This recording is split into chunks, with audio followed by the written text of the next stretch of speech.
Oke, bismillahirrahmanirrahim. Assalamualaikum warahmatullahi taala wabarakatuh. Halo kawan-kawan semua Anda berada kembali lagi bersama Bag Ari Bakir gitu ya. Semoga kita selalu akan baik dan kebaikan selalu menyertai keselamatan ya. Oke, kawan-kawan, alhamdulillah kembali lagi bersama untuk berbagi soal disertai pembahasan lengkap untuk kita persiapan diri menghadapi SKD CPNS tahun 2004, karena sebagaimana kita ketahui bahwa CPNS sudah digelar sejak 16 Oktober 2024 dan hari ini sudah masuk di hari ke-16 kawan-kawan ya. Kamis 31 Oktober 2024, dan sebagaimana kita ketahui juga bahwa sudah banyak beredar FR di alam Jakarta ini, baik itu berkenaan dengan soal TIU, TWK maupun TKP, tes keberuntungan pribadi. Gitu kan ya. Di kesempatan kali ini mungkin alhamdulillah sudah fokus sudah masuk di part 79. Jadi untuk kawan-kawan yang baru singgah di sini silakan searching lagi untuk part 1 sampai 78-nya. Dan untuk kawan-kawan yang belum subscribe, agar tidak lupa untuk menekan tombol subscribe dan menyalakan tombol loncengnya sehingga semakin bersemangat lagi untuk berbagi konten terbarunya kepada kawan-kawan semua. Gitu kan ya. Dan pada kesempatan kali ini Maki akan fokus di soal TWK, tes wawasan kebangsaan, di mana yang soal yang Maki buatkan selain disesuaikan dengan FR yang beredar di alam Jakarta ya, juga Maki sesuaikan dengan kisi-kisi Menpan RB nomor 321 tahun 2004. Karena inilah yang paling penting gitu kawan-kawan ya. Karena buat apa kita belajar FR kalau dia tidak sesuai dengan kisi-kisi gitu kan ya. Jadi lebih baik ditinggalkan saja kawan-kawan ya, karena nanti itu hanya sekedar akan menyita waktu gitu kawan-kawan dia. Oke kawan-kawan, di kesempatan kali ini kita akan coba fokus di TWK, tes wawasan kebangsaan untuk pilar negara ya, karena pilar negara yang akan muncul itu nanti akan ada 4 kawan-kawan. Untuk UUD sudah Maki buatkan kemarin ya, UUD 1945 itu kemarin baru aja dibuatkan, dan saat ini Maki akan masuk di Bhinneka Tunggal Ika, dan mungkin nanti di pertemuan berikutnya Maki akan fokus di NKRI gitu ya, NKRI maksudnya gitu. Oke, kita cek di keputusan Menpan RB nomor 31-nya bahwa di pilar negara ini yang akan diukur itu adalah mengenai pemahaman dan pengamalan nilai-nilai Pancasila. Jadi selain paham, kita juga harus mengimplementasikan yang kawan-kawan dalam kehidupan sehari-hari, termasuk juga untuk undang-undang. Kemarin sudah mengakibatkan soal implementasinya. Kemudian NKRI gitu ya, Negara Kesatuan Republik Indonesia. Kemudian ya ini gitu maksudnya Negara Kesatuan Republik Indonesia, dan Bhinneka Tunggal Ika. Ada muncul kan, jadi harus paham gitu. Jadi gitu kan ya. Baik, untuk sekarang itu jelas juga di kopi gitu kan kawan. Ini gak usah dibahas lah ya. Langsung aja ke TKP kawan-kawan. Mana nih TKP-nya? Belum ada muncul gitu. Oke, next. Nah, lanjut. Mana ini ya? Oke. Ini belum. UUD sudah ada ya, sudah dibuatkan UUD nih. Maki rasa tidak usah harus dibahas gitulah ya. Dan di sini sudah sedikit semua salah. Namun apapun masalahnya video Teboto Sosro gitu. Selalu masalah di sini sebaik pesolution. Biar apa? Iya betul, bersih gitu kan ya. Soalnya kayak gini cenderung ya. Bhinneka Tunggal Ika merupakan moto nasional Indonesia yang secara harfiah berarti berbeda-beda tetapi tetap satu. Konsep ini merujuk pada prinsip kesatuan yang menerima dan menghormati keberagaman budaya, agama, etnis, dan suku bangsa yang ada di Indonesia. Dari penjelasan tersebut dapat kita pahami bahwa bla bla bla. A. Keberagaman di Indonesia merupakan faktor yang dapat memecah belah persatuan bangsa. B. Penerimaan dan penghormatan terhadap keberagaman adalah kunci untuk menciptakan kesatuan di Indonesia.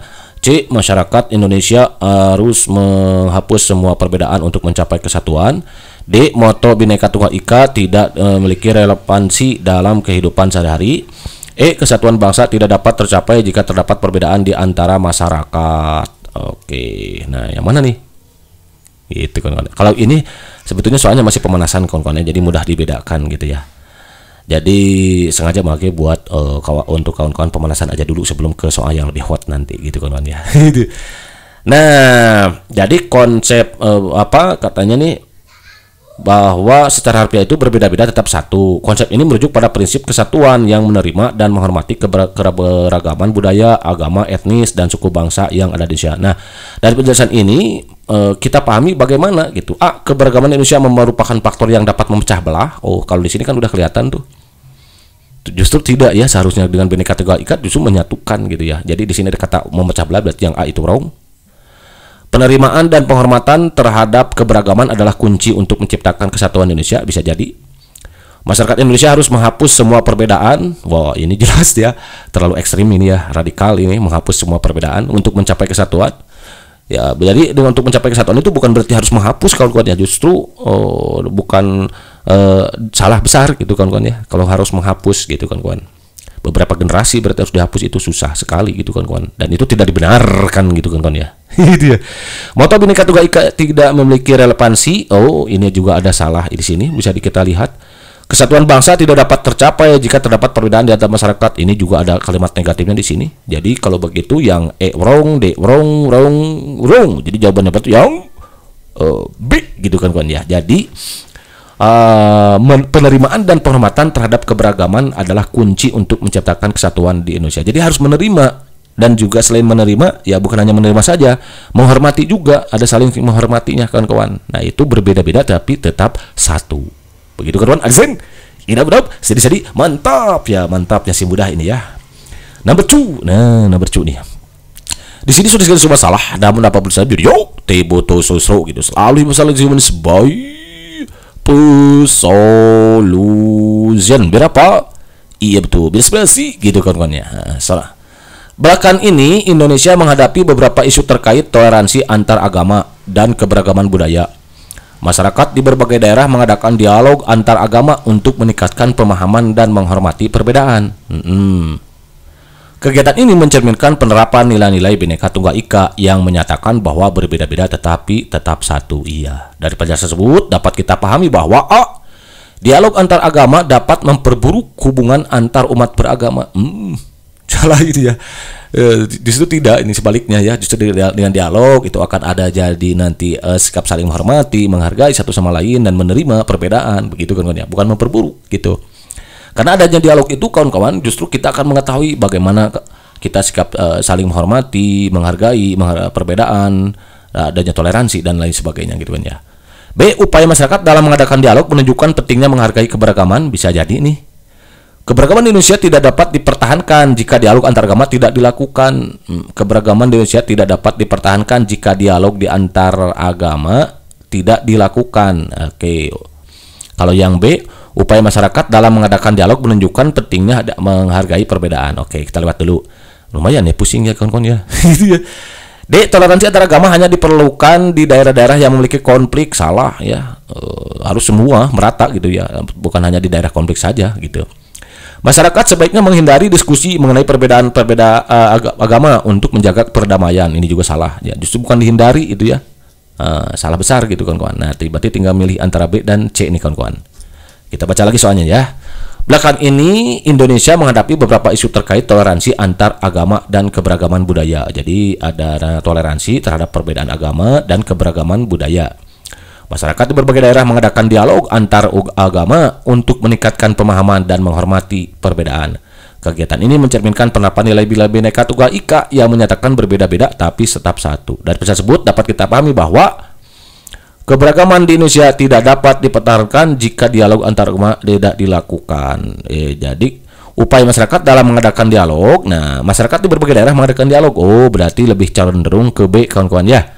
Jadi upaya masyarakat dalam mengadakan dialog menunjukkan pentingnya menghargai keberagaman. Jadi ya itu upaya untuk menghargai keberagaman gitu kan. Jadi ada dialog itu sengaja untuk menghargai keberagaman. Jadi yang lebih cocok itu, yang lebih tepat adalah B ya. Jadi keberagaman di Indonesia tidak dapat dipertahankan jika dialog antar agama tidak dilakukan. Ini karena bisa ada opsi lain gitu ya.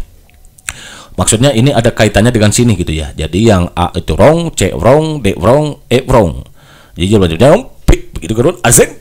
Ini benar. Jadi mantap. Karena ini kaitannya ke sini. Oke, number 3. Di sini sudah sedikit semua salah. Namun apapun saja video teboto sosro gitu ya. Selalu masalah dengan sebaik solution. Berapa? Iya betul. Biasa sih gitu kawan-kawan ya. Bhinneka Tunggal Ika diambil dari penggalan kitab Sutasoma. Nah, karya Empu Tantular pada zaman kerajaan Majapahit. Jadi sengaja maki buat soal sekalian kita mengingat sejarah, dan bahkan nanti akan ada bonus kawan-kawan ya mengenai sejarah Bhinneka Tunggal Ika itu seperti apa di akhir video ini ya. Nanti don't go anywhere, pokoknya stay tune here lah pokoknya kawan-kawan ya. Karena di samping kita harus bisa mengimplementasikan makna dari Bhinneka Tunggal Ika, kita juga harus paham gitu kan kawan, bagaimana Bhinneka Tunggal Ika itu gitu ya. Kan tadi juga di kisi-kisinya paham dan mengimplementasikan gitu ya. Moto ini secara harfiah diartikan sebagai berbeda-beda tetapi tetap satu, ya, dan mencerminkan jati diri bangsa Indonesia yang dibangun di atas keanekaragaman. Dengan demikian, kita dapat memahami bahwa Bhinneka Tunggal Ika menunjukkan bahwa persatuan hanya dapat dicapai melalui homogenitas, jelas wrong ya, homogenitas, ya, jadi tidak hanya harus sama gitu ya. Ini tidak menghargai perbedaan, berarti kalau begitu ya. B. Moto ini mengabaikan keberagaman budaya dan etnis yang ada di Indonesia. Justru salah ya, justru tidak ada mengabaikan di sini, ada mengabaikan ya.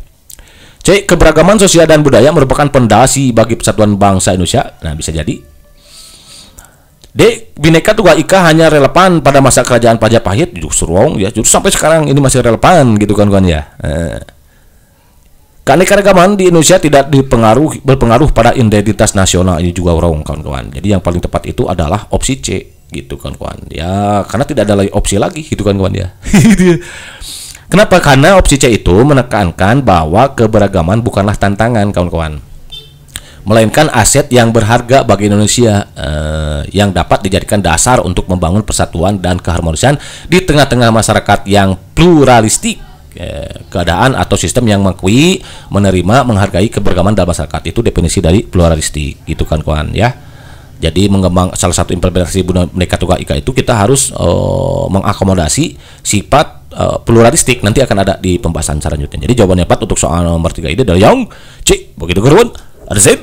Hidup jadi mantap. Mantap. Next number 4. Number 4 nih. Di sini sudah segala masalah, namun apapun masalahnya video Tiboto sosro gitu. Selalu masalah di semua ini sembai solution. Berapa?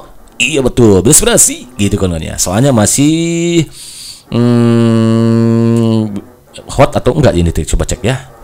Bhinneka Tunggal Ika merupakan moto nasional Indonesia yang terkandung dalam Peraturan Pemerintah Nomor 66 Tahun 1951 dan Undang-Undang Republik Indonesia Nomor 24 Tahun 2009. Makna dari Bhinneka Tunggal Ika sangat penting untuk mendorong persatuan dan kesatuan bangsa, betul ya. Dari pernyataan berikut, manakah yang paling tepat menggambarkan makna Bhinneka Tunggal Ika? Oh iya. A. Mendorong kesadaran akan pentingnya persatuan dan saling menghormati di antara sesama bangsa. B. Menekankan perlunya persaingan antar kelompok untuk mencapai kemajuan. Wrong ya. Jadi persaingan antar kelompok, menekankan persaingan antar kelompok, bukan bersaing gitu. Sekarang berkolaborasi gitu kawan-kawan ya. Yang C. Memperbolehkan perbedaan pendapat yang mengarah pada konflik sosial. Perbedaan pendapat harus kawan-kawan ya, tapi sayangnya di sini ada mengarah pada konflik sosial. Ini yang kurang tepatnya, wrong ya. Mengabaikan keberagaman demi tercapainya kesepakatan tunggal. Nah, di sini ada kata yang tidak baiknya kawan-kawan, negatifnya ya. E. Mendorong setiap kelompok untuk menonjolkan identitasnya tanpa mempertimbangkan orang lain. Nah, ini juga wrong ya. Jadi kalau begitu jawaban yang paling tepat adalah yang A. Begitu kawan-kawan. Asik.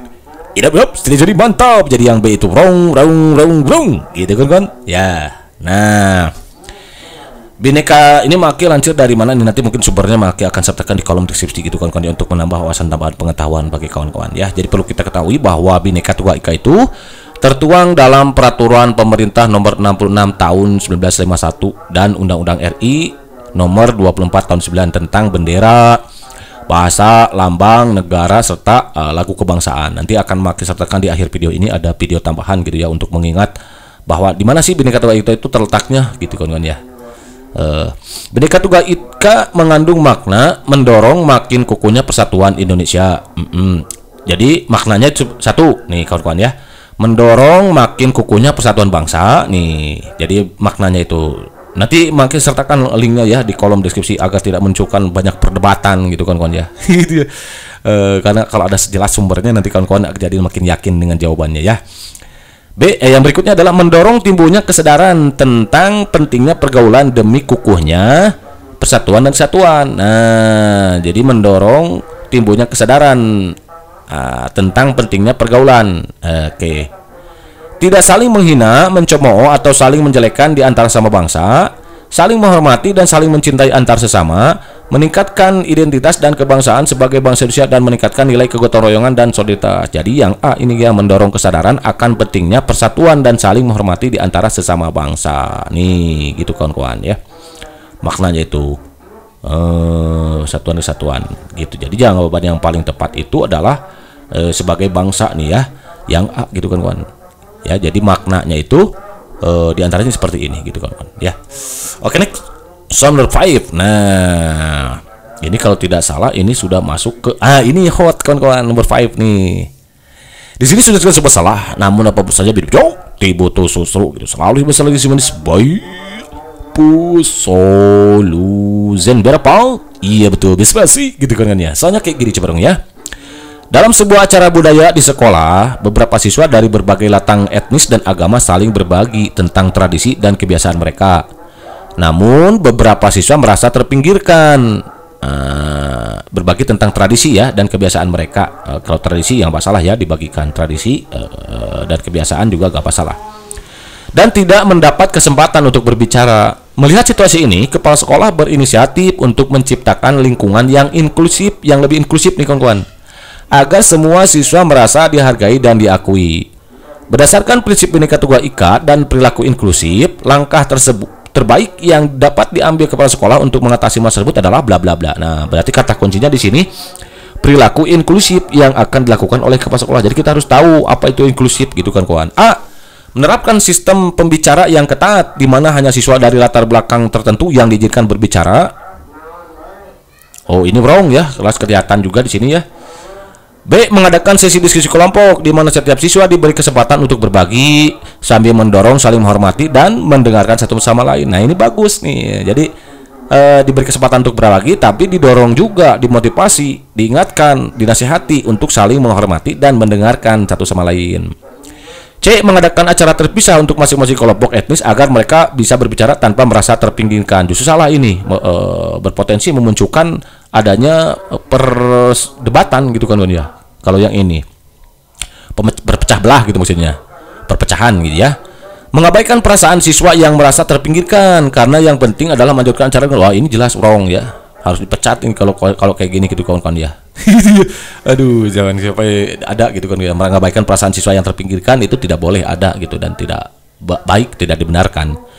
Menetapkan aturan bahwa hanya tradisi dari kelompok mayoritas yang akan dipresentasikan dalam acara tersebut ini juga wrong. Jadi jawaban yang tepat itu yang B gitu kawan-kawan ya, yang mencerminkan sikap atau perilaku inklusif kawan-kawan. Mengadakan sesi diskusi kelompok di mana setiap siswa diberi kesempatan untuk berbagi. Jadi selain diberi kesempatan, di sini juga ada sikap menasehati, memotivasi untuk saling menghormati dan mendengarkan satu sama lain gitu kawan-kawan ya. Nah, Maki lansir dari www.gemilangsehat.org ya, dikatakan bahwa menurut KBBI itu inklusi adalah, nah ini kawan-kawan, kalau menurut Kamus Besar Bahasa Indonesia itu adalah termasuk atau terhitung. Kata inklusi berasal dari bahasa Inggris yaitu inclusion, yang artinya mengajak masuk atau mengikutsertakan. Inklusivitas adalah pendekatan untuk membangun dan mengembangkan lingkungan yang lebih terbuka dan bertujuan untuk mengajak dan ikut serta semua orang yang memiliki latar belakang yang berbeda gitu. Pada dasarnya sikap inklusif membantu menjaga hubungan antar sesama manusia gitu tujuannya itu. Sikap ini perlu diterapkan untuk memahami perbedaan etnis, budaya, latar belakang, status hingga karakteristik. Jadi salah satu yang bisa diterapkan adalah mengadakan sesi diskusi kelompok di mana setiap siswa diberi kesempatan untuk berbagi sambil didorong untuk saling menghormati dan mendengarkan satu sama lain. Itu yang paling bagus gitu kan ya. Berikutnya nomor 5, nomor 6 ya, number 6. Nah, ini sudah agak hot nih. Udah hot ya, tadi agak hot gitu. Ini yang paling hot nih kawan-kawan ya. Salah satu makna luhur Bhinneka Tunggal Ika adalah bahwa bangsa Indonesia menyadari bahwa keragaman baik suku, bangsa, agama, ras, antar golongan bukan merupakan unsur pemecah. Jadi bukan gitu kan ya. Melainkan faktor potensi atau modal terbentuknya persatuan dan kesatuan Indonesia. Salah satu bentuk implementasi terhadap Bhinneka Tunggal Ika adalah meliputi perilaku inklusif. Nah, pernyataan manakah di bawah ini yang mencerminkan perilaku inklusif? Nih, ini udah hot nih kawan-kawan. Jadi tadi harus tahu dulu apa itu kata kuncinya di sini. Perilaku inklusif kawan-kawan. Jadi salah satu bentuk pengamalan atau implementasi Bhinneka Tunggal Ika itu adalah kita harus memiliki perilaku yang inklusif. Tadi sudah disebutkan ya definisinya menurut KBBI dan lain sebagainya. A. Seseorang menganggap bahwa dirinya sedang berada di dalam suatu populasi yang luas sehingga tidak melihat dirinya melebihi dari yang lain. Begitu juga dengan kelompok. Wah, pusing nih, tidak ada kalimat negatifnya nih. Yang B. menyelenggarakan dialog antar agama untuk membangun pemahaman dan saling menghormati di antara berbagai komunitas guna menjaga kerukunan dan persatuan di tengah perbedaan. Nih hot ini bener kawan-kawan. Jadi C. Pemerintah memastikan setiap kebijakan publik mencerminkan keberagaman masyarakat dengan memberikan ruang bagi perwakilan dari semua etnis, agama, dan kelompok sosial dalam pengambilan keputusan. D. Menciptakan masyarakat Indonesia tentram dan damai dengan membina sikap saling toleran, menghormati, saling mencintai, dan saling menyayangi. Tapi tidak, ya. Dalam musyawarah, segala macam gagasan yang akan timbul akan diakomodasikan dalam kesepakatan, sehingga kesepakatan itu yang mencapai mutlak antar pribadi atau kelompok. Wah, susah kalau kayak gini. Ini hot, kawan-kawan. Jadi kuncinya ada di sini. Perilaku inklusif, kawan-kawan. Mana di antara pernyataan berikut yang termasuk pernyataan inklusif? Nah, jadi kawan-kawan harus tahu dulu definisinya inklusif nih. Jadi di sini jawaban yang paling tepat itu adalah yang A, kawan-kawan ya, untuk pernyataan inklusif. Perilaku inklusif itu adalah kita sebagai manusia harus menganggap diri kita berada di dalam suatu populasi yang luas. Artinya apa? Jadi kita tidak melihat diri kita melebihi dari yang lain gitu kan, kawan. Begitu juga dengan kelompok. Ya, walaupun di dalam satu kelompok kecil gitu kan, kawan, kita berkelompok, ya kita harus melihat diri kita tidak melebihi dari orang lain. Itu salah besar. Itu sifat inklusif. Nah, kalau B, C, D, E itu positif semua, dia tapi lebih mengarah ke sifat mengakomodasi pluralistik gitu kawan-kawan ya. Nanti akan kita bahas ya ini. Jadi yang jawaban yang paling tepat untuk perilaku inklusif adalah yang A, kawan-kawan ya. Jadi ini wrong. Jadi jawaban wrong. Oh, begitu dulu. Aksen. Idam, stay jadi. Mantap gitu kan ya. Ini hot kawan-kawan ya. Nah, Maki kemudian menelusuri dari Kamus Besar Bahasa Indonesia. Nanti kawan-kawan juga silahkan cek sendiri ya. Nanti Maki akan sertakan linknya, bahwa di inklusif itu adalah termasuk definisinya tadi sudah dikatakan oleh Maki ya, terhitung atau bersifat inklusi. Kemudian dari HTP Gemilang tadi sudah disebutkan bahwa inklusi itu adalah mengembangkan pada dasarnya sikap inklusif membantu menjaga hubungan antar manusia. Sikap ini perlu diterapkan untuk memahami perbedaan etnis, budaya, latar belakang, status hingga karakteristik gitu kan, kawan. Nah, contoh nih di sini juga ada contoh sikap perilaku inklusif dalam masyarakat. Nah, ini nanti sertakan makilinya. 1. Menciptakan lingkungan yang ramah anak, difabel, orang tua, dan kelompok masyarakat lain yang membutuhkan. Yang kedua, mengupayakan ketersediaan layanan dan sarana bagi semua masyarakat beserta kemudahan aksesnya.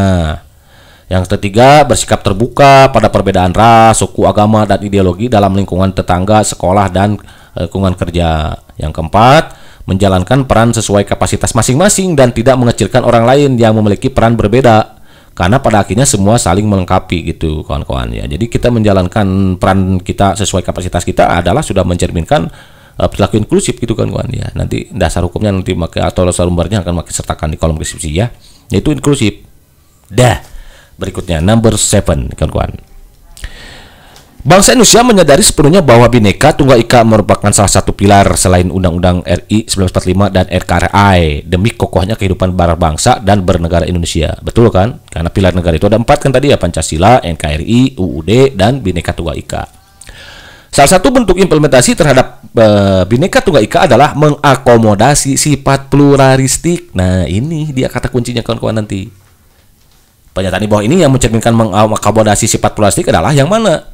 A. Seseorang menganggap bahwa dirinya sedang berada di dalam suatu populasi yang luas sehingga tidak melihat dirinya melebihi dari yang lain. Begitu juga dengan kelompok. Positif kan? Tapi sayang tadi kita udah tahu ya, tadi udah dibahas, ini justru masuk ke inklusif ya. B. Menyelenggarakan dialog antar agama untuk membangun pemahaman dan saling menghormati di antara berbagai komunitas guna menjaga kerukunan dan persatuan di tengah perbedaan. C. Mengutamakan kepentingan bersama dari sebuah keuntungan pribadi atau kelompoknya sehingga membuat semua komponen merasa puas dan senang. D. Menjalankan peran sesuai kapasitas masing-masing dan tidak mengecilkan orang lain yang memiliki peran berbeda karena pada akhirnya semua saling melengkapi. Ini sudah jelas tadi ya di inklusif ya. Pemerintah melalui Menteri Pendidikan mengadakan program pembelajaran yang mengakomodasi berbagai gaya belajar dan kebutuhan siswa sehingga setiap siswa dapat berkembang dengan baik. Ini lebih ke inklusi ya. Jadi kalau kita tidak tahu kawan-kawan tadi, bingung kan nanti karena kalimatnya semua positif. Itulah soal hot gitu kan kawan. Nah, plural itu apa sih? Kalau Maki lansir dari KBBI Online, itu artinya jamak atau lebih dari satu gitu kan kawan ya. Kemudian Maki lansir dari artikelnya seseorang, nanti Maki juga sertakan linknya biar nanti Pak kawan-kawan lebih yakin lagi dengan jawaban yang diberikan gitu kan ya. Jadi menurut Muhammad Imaroh tahun 1999, pluralitas adalah kemajemukan yang didasari oleh keutamaan atau keunikan dan kekhasan. Konsep pluralitas mengandaikan adanya hal-hal yang lebih dari satu, many ya. Keragaman menunjukkan bahwa keberadaan yang lebih dari satu itu berbeda-beda. Heterogen, nah makanya tadi homogen salah itu ya, dan bahkan tak dapat disamakan. Sejalan konsep pluralitas muncul pula konsep pluralisme yang isinya hampir sama, membahas tentang kemajemukan dan keragaman. Nah ini dia. Kemudian nih menurut Momon Sudarma tahun 2008 halaman 44, sikap pluralis ya, yaitu sikap mengakui ada hak orang lain untuk menganut agama yang berbeda dengan dirinya. Fakta sosial yang menunjukkan agama di Indonesia beragam. Pemahaman masyarakat Indonesia adalah dalam beragama belum menunjukkan sikap pluralis gitu kan kawan. Jadi pemahaman masyarakat Indonesia dalam beragama belum menunjukkan sikap pluralis. Fenomena yang ada adalah sikap beragama bersifat heterogen. Misalnya ada yang puritan, modern, dan sinkretik. Sikap yang sehat dalam menghadapi pluralitas adalah, nih sikap yang sehatnya nih, akomodatif dalam arti adanya kesediaan menampung berbagai aspirasi dari berbagai pihak. Selektif dalam arti memilih kepentingan yang paling bermanfaat dan masalah aslah ya. Integratif apa ya ini ya, dalam menyeimbangkan berbagai kepentingan tersebut secara proporsional. Kooperatif dalam arti kesediaan untuk hidup bersama dengan siapapun dan mau bekerja sama yang bersifat keduniaan, muamalah, dan bukan bersifat ritual. Ali Mas'an Musa. Jadi kalau bersifat ritual itu jangan bekerja sama kawan-kawan ya. Gitu ya. Jadi tidak dibenarkan gitu mengajak orang lain yang berbeda agama melaksanakan ibadah kita gitu kan kawan. Itu tidak pluralis, tidak seperti itu gitu kan kawan. Nah kemudian nih mangkilancir dari www.kompas.com, nanti kawan-kawan lihat sendiri. Makna Bhinneka Tunggal Ika di sana dikatakan bahwa dikutip dari situs resmi nih dari Kementerian Pendidikan dan Kebudayaan Republik Indonesia, di antaranya satu nih. Jadi saudara tadi makin ambil dari sini juga. Maknanya itu ada 4. Bangsa Indonesia menyadari bahwa keragaman baik suku, bangsa, agama, ras, antar golongan bukan merupakan unsur pemecah tuh kawan-kawan, melainkan faktor potensi atau modal terbentuknya persatuan dan kesatuan. Bangsa Indonesia yang menyadari bahwa semboyan Bhinneka Tunggal Ika mendorong lahirnya persatuan dan kesatuan Indonesia yang semakin kokoh. Menyadari gitu ya. Karena pengalaman sejarah bahwa semangat kedaerahan hanya akan memecah belah kawan-kawan. Itulah sebabnya kenapa dulu sila 1 yang dulunya asalnya di Piagam Jakarta itu dikatakan bahwa kewajiban dengan menjalankan syariat agama ya Islam itu digantikan atas dasar kesatuan gitu kawan-kawan ya. Perbedaan itu tadi untuk menyatukan perbedaan di dalam satu kesatuan gitu, maka diganti jadilah ketuhanan yang Maha Esa yang kita kenal sekarang ini.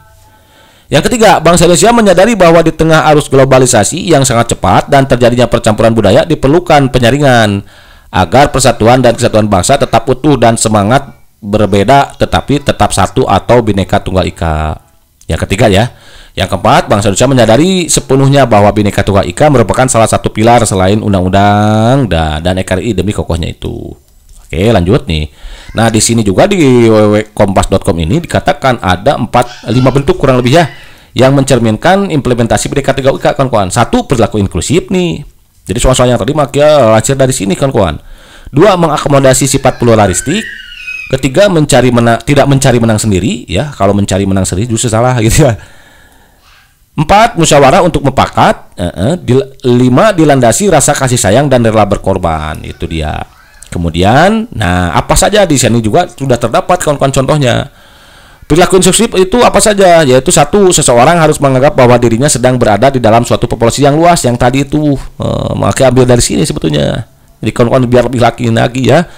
Sehingga tidak melihat dirinya melebihi dari yang lain. Gitu. Begitu juga dengan kelompok. Nah tadi kan sampai sini ya. Kepentingan bersama lebih diutamakan daripada sebuah keuntungan pribadi atau kelompoknya. Kepentingan bersama bisa membuat segala komponen merasa puas dan senang. Masing-masing kelompok mempunyai peranan masing-masing di dalam kehidupan berbangsa dan bernegara. Itu sikap inklusif. Nah, kemudian bagaimana dengan mengakomodasi sifat pluralistik. Nah, ditinjau dari keanekaragaman yang ada di dalam negeri Indonesia adalah bangsa dengan tingkat pluralistik terbesar di dunia. Iya, betul kawan-kawan ya. Ini membuat bangsa Indonesia disegani oleh bangsa lain, tapi bila kondisi plural tidak dimanfaatkan dengan baik, nah, tapi sebaliknya nanti, maka sangat mungkin akan terjadi disintegrasi di dalam bangsa. Jumlah agama, ras, suku, bangsa, bahasa, adat, dan budaya yang ada di Indonesia sangat banyak dan beragam. Ini berpotensi menunjukkan ini kawan-kawan ya. Jadi apa tadi? Tapi bila oke, itu dia. Kemudian tidak mencari menang sendiri. Perbedaan pendapat adalah hal yang lumrah. Nah, tadi yang tadi mana mengakomodasi sikat di soal yang tadi ya? Yang mana nih? Seorang menganggap bahwa dirinya ini wrong ya, menyelenggarakan dialog antar agama, membangun pemahaman dan saling menghormati di antara berbagai komunitas ini, mengutamakan kepentingan bersama daripada sebuah keuntungan pribadi atau kelompoknya, sehingga membuat semua komponen merasa puas. Ini lebih ke inklusif ya. Tadi coba cek ya tadi. Oke, itu yang inklusif mana mana nih kepentingan bersama bisa membuat segala komponen merasa puas dan senang. Itu lebih ke inklusif kawan-kawan. Jadi yang tadi itu inklusif. Nah, yang tepat itu untuk sifat pluralistik adalah menyelenggarakan dialog antar agama untuk membangun pemahaman dan saling menghormati di antara berbagai komunitas guna menjaga kerukunan dan persatuan di tengah perbedaan. Jadi jawaban yang B. Begitu kawan azan. Idap sedikit mantap jadi wrong. Nah, kita lanjutin lagi ya. Implementasinya tadi ada 5 ya.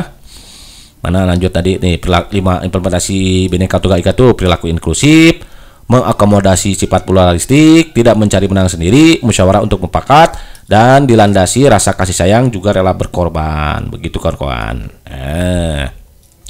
Terus bagaimana perilaku inklusif itu tadi sudah disebutkan. Mengakomodasi juga ditinjau nih. Tapi bila kondisi maka sangat mungkin terjadi dalam sebuah agama. Nah, berkaitan dengan agama juga, ras, suku, bangsa, budaya di Indonesia yang sangat banyak beragam gitu kawan-kawan. Terus tidak mencari menang sendiri, apalagi dengan jadi perbedaan pendapat adalah hal yang lumrah terjadi pada zaman sekarang, apalagi dengan diberlakukannya sistem demokrasi yang menutup segenap rakyat bebas mengungkapkan pendapat masing-masing. Jadi berkaitan juga dengan sila keempat berarti ya. Bhinneka Tunggal Ika itu selain sila ketiga. Oleh sebab itu, untuk mencapai prinsip kebinekaan, maka seseorang harus saling menghormati antar satu pendapat dengan pendapat yang lain. Perbedaan ini tidak untuk dibesar-besarkan, tetapi untuk dicari suatu titik temu dengan mementingkan suatu kepentingan. Jadi, perbedaan itu untuk mencari titik temu, tapi harus mementingkan kepentingan bersama, bukan hawa nafsu, gitu kawan ya. Kemudian, musyawarah untuk mufakat, jadi berkaitan dengan sila keempat juga. Jadi, perbedaan pendapat antar kelompok dan pribadi haruslah dicari solusi bersama dengan diberlakukannya musyawarah. Segala macam perbedaan direntangkan untuk mencapai satu kepentingan, gitu kawan-kawan. Prinsip common denominator atau mencari inti kesamaan harus diterapkan di dalam musyawarah. Dalam musyawarah, segala macam gagasan yang akan timbul akan diakomodasikan dalam kesepakatan, sehingga kesepakatan itu mencapai mufakat antar pribadi atau kelompok, gitu. Kemudian yang kelima itu dilandasi rasa kasih sayang dan rela berkorban, sesuai dengan pedoman sebaik-baik manusia, yaitu bermanfaat bagi manusia lainnya. Ya, angpauhum khairun nas angpauhum linnas, gitu kan ya. Sebaik manusia adalah mereka yang bermanfaat untuk orang lain. Rasa rela berkorban harus diterapkan di dalam kehidupan sehari-hari. Rasa rela berkorban ini akan terbentuk dengan dilandasi oleh rasa saling kasih mengasihi dan sayang menyayangi. Jauhi rasa benci karena akan menimbulkan konflik dalam kehidupan. Sudah selesai kawan-kawan ternyata ya. Itu kawan-kawan ya. Jadi untuk sementara waktu yang bisa Maki sampaikan diantaranya hanya sebatas itu saja dulu ini. Oh, tidak ada ya kawan-kawan. Oke, sudah selesai ya. Oke kawan-kawan, barangkali untuk sementara waktu itu saja dulu yang bisa Maki berikan dalam kesempatan ini, mudah-mudahan bermanfaat ya untuk menambah wawasan tambahan pengetahuan kawan-kawan dalam persiapan diri menghadapi SKD CPNS khususnya TWK. Namun sebelum Maki akhiri, karena Maki ya sudah pernah membuat materi tentang Bhinneka Tunggal Ika, kalau tidak salah beberapa tahun yang lalu, udah Maki lupa. Jadi karena materinya ada relevansinya dengan materi saat ini, tidak salahnya untuk Maki sajikan kembali. Namun mohon maaf jika suara Maki waktu itu ada serak-serak basah gitu kan ya. Berbeda dengan sekarang, serak-serak membosankan. Gitu kan ya. Oke, tanpa menunggu lagi, let's check this out. Di sini sudah disajikan sebuah masalah, namun apapun masalahnya minumnya teh botol susu gitu ya. Selalu ada masalah dengan semangat jus my push solution, benar kan? Iya betul, biar inspirasi gitu kan. Soalnya kayak gini, kita baca bareng-bareng ya.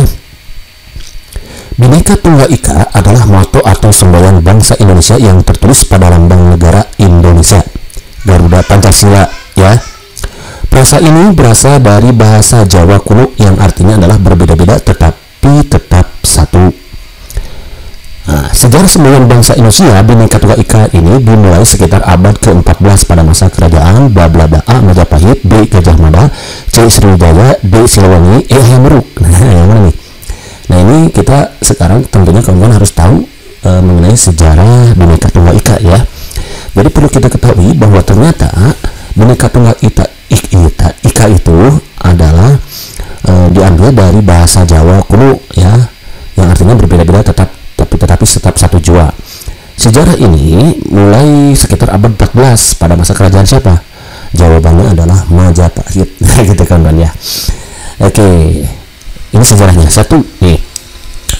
Jadi Bhinneka Tunggal Ika itu sejarahnya dimulai pada abad ke-14 pada masa kerajaan Majapahit nih. Semboyan ini terdapat dalam kitab Kakawih ya Sultan Soma nih. Jadi kalau nanti ditanyakan siapa tuh nanti yang ditanyakan kitab Bhinneka semboyan ini kayak semboyan Bhinneka Tunggal Ika terdapat dalam kitab apa? Nah, jawabannya adalah Sultan Soma. Karya siapa? Karya Empu Tantular gitu ya. Oke, kita tahu ya sekarang ternyata semboyan Bhinneka Tunggal Ika itu ada pada sekitar abad 14 pada masa kerajaan Majapahit. Kemudian ada pada kitab Sutasoma karangan Empu Tantular yang digubah atau disusun digubah itu ya pada masa kekuasaan Raja Sanagara nih, pada masa Raja Sanagara yaitu di kerajaan Majapahit ya. Kemudian yang tersohor saat itu rajanya adalah Hayam Wuruk nih, tahu ya sejarahnya ya. Oke, itu dua poin-poin pentingnya. Jadi muncul pada abad 14 pada masa kerajaan Majapahit. Waktu itu rajanya yang tersohor adalah Hayam Wuruk dan dia terdapat pada kitab Sutasoma karangan Empu Tantular. Oke, berikutnya. Udah ya, itu sejarahnya. Nomor 2 sekarang. Di sini sudah sajikan sebuah masalah, namun apapun masalahnya namanya table to susu gitu ya. Selalu ada masalah dengan sebuah Maipus solution. Berapa? Iya betul, biar inspirasi gitu kawannya. Nomor 2, saya kayak gini, kita baca remang ya. Semboyan Bhinneka Tunggal Ika dianggap mewakili pandangan negara Indonesia dan dapat memperteguh kedaulatan bangsa, menyatukan masyarakat Indonesia yang berbeda-beda menjadi satu kedaulatan negara Indonesia tanpa adanya diskriminasi. Semboyan Bhinneka Tunggal Ika ini diusulkan pertama kali pada sidang BPUPKI pertama oleh bla bla bla A. Muhammad Yamin, B. Insinyur Soekarno, C. I. Gusti Bagus Sugriwa, D. Sultan Hamid I, E. Sultan Hamid II. Nah, berarti kalian harus tahu nih, semboyan Bhinneka Tunggal Ika itu kan tadi ada pada abad 14 karangan Empu Tantular, adanya di kitab Sutasoma. Nah, ternyata pertama kali diusulkan sebagai semboyan negara Indonesia itu ada oleh siapa? Nah, ternyata oleh Muhammad Yamin itu. Kalau Sultan Hamid itu yang kedua nih, ini perancang lambang negara Garuda itu nih, perancang negara ya. Tapi kalau yang mengusulkan itu adalah Muhammad Yamin. Nih, sejarahnya begini. Jadi semboyan Bhinneka Tunggal Ika itu diusulkan pertama kali oleh Muhammad Yamin nih pada sidang BPUPKI pertama. Nah, kemudian Insinyur Soekarno juga mengusulkan semboyan ini saat merancang lambang negara Indonesia, yakni burung Garuda, itu kan ya. Itu. Jadi orang pertama kali mengusulkan adalah Muhammad Yamin ya pada sidang BPUPKI. Karena siapa tahu nanti yang ditanyakan adalah kapan? Nah, pada sidang pertama BPUPKI. Ini sejarahnya juga. Jadi sebetulnya semboyan Bhinneka Tunggal ini sempat menjadi bahan diskusi pada salah sidang tertutup BPUPKI antara Muhammad Yamin nanti waktu itu ya, I. Gusti Bagus Sugriwa, nah sama Bung Karno, kira-kira yaitu 2,5 bulan sebelum berlangsungnya proklamasi kemerdekaan. Beberapa tahun kemudian ketika mendesain lambang negara Republik Indonesia dalam bentuk burung Garuda Pancasila, semboyan ini disisipkan ke dalamnya secara resmi. Lambang ini digunakan dalam sidang Kabinet Republik Indonesia Serikat. Jadi waktu itu secara resminya digunakan atau disisipkan ke dalamnya saat sidang Kabinet Republik Indonesia Serikat RIS itu nih, yang dipimpin oleh Bung Hatta pada tanggal 11 Februari 1950 berdasarkan rancangan yang dibuat oleh Sultan Hamid. Jadi yang merancang lambang negara ini burung Garuda itu adalah Sultan Hamid II ya, dari Pontianak nih. Nanti siapa tahu yang muncul itu kan tokoh-tokohnya. Namun digunakan semboyan ini yaitu pada sidang Kabinet Republik Indonesia Serikat yang dipimpin oleh Bung Hatta tanggal 11 Februari 1950. Akan tetapi pemerintah baru menetapkan Bhinneka Tunggal Ika sebagai semboyan resmi Indonesia pada tanggal 17 Oktober tahun 1951, kawan-kawan. Hal ini ditetapkan melalui peraturan pemerintah nomor 66 tahun 1951 tentang lambang negara. Gitu. Jadi digunakan pertama kali pada sidang Kabinet Republik Indonesia Serikat, namun ditetapkan oleh pemerintah sebagai semboyan resmi Indonesia itu pada 17 Oktober tahun 1951. Jadi kalau sebelumnya tahun 1950 pernah digunakan itu, lalu ditetapkan sebagai secara resmi sebagai semboyan bangsa Indonesia itu pada tanggal 17 Oktober tahun 1951. Gitu ya kawan ya. Understand next nih, number 3. Salah seorang tokoh maksudnya, sorry salah yang ngetik deh. Siapa yang ngetik? Ngaki, berarti salah ngatu gitu ya. Pertama ya kita hadapi dulu dia dengan jadi terus solution. Biar apa? Iya betul, biar sih gitu kan ini. Salah seorang tokoh yang berasal dari Buleleng menyambut gitu maksudnya, menyambut kalimat Bhinneka Tunggal Ika yang dilontarkan oleh Muhammad Yamin. Nah, tadi kan kita tahu bahwa Bhinneka Tunggal Ika itu pertama kali diusulkan oleh Muhammad Yamin kan. Tapi waktu pengusulan itu tadi kan ada siapa saja tadi pada sidang BPKI? Ada Soekarno, I Gusti Bagus Sugriwa, sama Muhammad Yamin kan. Nah, saat Muhammad Yamin mengusulkan itu, lalu disambung kalimatnya dengan kalimat Tanhana Dharma Mangrua. Nah, Tanhana Dharma Mangrua yang berarti tidak ada kerancuan dalam kebenaran katanya. Tidak ada kerancuan dalam kebenaran. Hingga akhirnya kalimat Tanhana Dharma Mangrua ini dijadikan sebagai moto Lembaga Pertahanan Nasional. Nih motonya ini. Nambah lagi wawasan kan. Dan Bhinneka Tunggal Ika menjadi semboyan bangsa Indonesia adalah siapa tokohnya? Nah, jadi pertanyaannya begini. Siapa tokoh yang berasal dari Buleleng yang menyambung kalimat Bhinneka Tunggal Ika waktu diusulkan oleh Muhammad Yamin? Gitu. Dengan kalimat Tanhana Dharma Mangrua. Jadi Tanhana Dharma Mangrua ini sebetulnya bukan diusulkan oleh Muhammad Yamin, tapi oleh siapa? Jawabannya adalah I Gusti Bagus Sugriwa. Jadi pada sidang BPK itu tadi kan ada I Gusti Bagus Sugriwa, ada Muhammad Yamin, ada Insinyur Soekarno. Insinyur Soekarno masih sama tadi mengusulkan sama dengan Muhammad Yamin ya, tapi yang mengusulkan pertama kali adalah Muhammad Yamin, disambut oleh Insinyur Soekarno. Lalu I Gusti juga menyambut, namun dengan melanjutkan kalimat Bhinneka Tunggal Ika itu dengan Tanhana Dharma Mangrua. Gitu sejarahnya ya. Ini dia. Oh enggak ada ya. Nah itu dia. Tadi kan di sini ya. Jadi pada sidang tertutup BPPKI Muhammad Yamin, I Gusti Bagus Sugriwa dan Bung Karno itu.